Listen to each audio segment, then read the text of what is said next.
Le Christ, la lumière des nations, éclaire le visage de son Église, qu'il envoie dans le monde entier pour annoncer l'Évangile à toute créature. Marc 16, 15.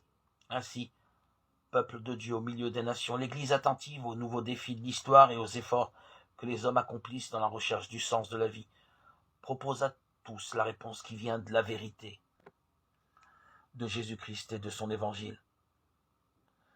Nous devons toujours avoir la vive conscience de notre devoir à tout moment de scruter les signes des temps et de les interpréter toujours à la lumière de l'Évangile, de telle sorte que nous puissions répondre d'une manière adaptée à chaque génération aux questions éternelles des hommes sur le sens de la vie présente et future et sur leurs relations réciproques.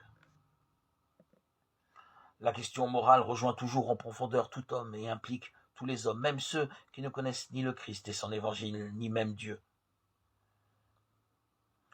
Le chemin de la vie morale, la voie du salut est ouverte à tous.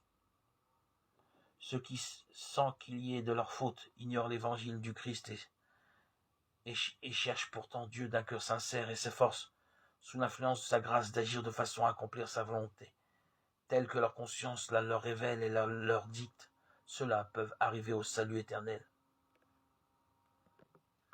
À ceux-là même qui, sans faute de leur part, ne sont pas encore parvenus à une connaissance expresse de Dieu, mais travaillent, non sans la grâce divine, à avoir une vie droite.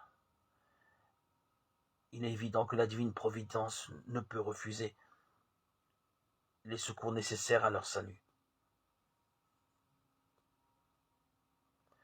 En effet, tout ce qui est chez eux peut se trouver de bon et de vrai, doit être considéré comme une préparation évangélique et comme un don de celui qui illumine tout homme, pour que finalement il ait la vie.